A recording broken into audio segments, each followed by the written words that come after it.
The East High Thunderbirds softball team, the most dominant force in Alaska sports today, having not lost a game since May 23, 2012. The coaches and players know each other very well, all having come up from the Nunaka Valley Little League. And most of the East squad is comprised of girls that played on the 2012 World Series championship team. Our biggest job here, and I always tease our coaches, is not to mess it up.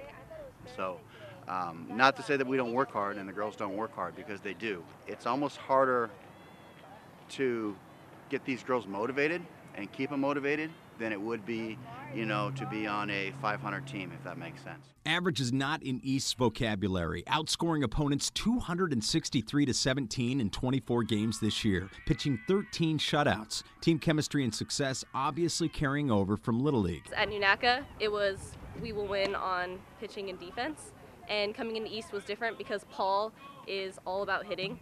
So I think the combo of working so hard on pitching and defense all those years when we were younger, and then coming in East and just mainly focusing on hitting more.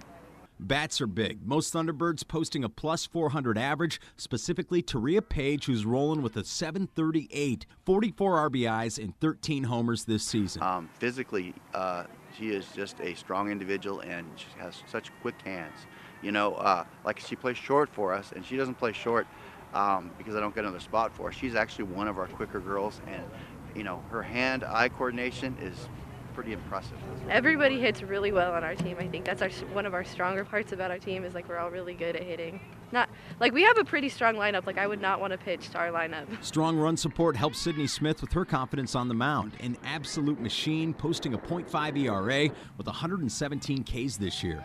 One of the nicest compliments we got was from an umpire, and he basically said that if my strike zone is an inch outside, and Sydney will move the ball around until she finds it, and then once she finds it, she just hammers it. Throughout the years, I throw less strikes now, if that sounds weird. Before, I was kind of like a pitching machine. I would throw strikes all the time, and they'd get used to it.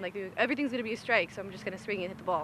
So now, I try to throw more wild than I used to. After facing little adversity throughout the regular season, East found themselves down in a couple of key region tournament games, but were always quick to respond. The same back-to-back against South and West. Well, after the first inning, they had hit a home run off Sydney, and we all just kind of came into the circle, and we just laughed it off. We were like, "Sid, you're good." She's like, "Oh, same thing." We just knew our bats would come alive, and we knew that we'd be fine. Any team can beat any other team on any given day.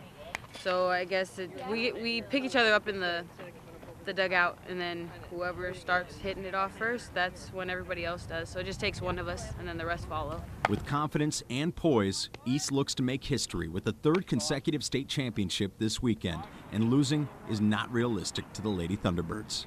I almost think that if we got to a point where we were losing and we end up losing, the girls would look at each other and just kind of the game's over. How can it be over? We're not done,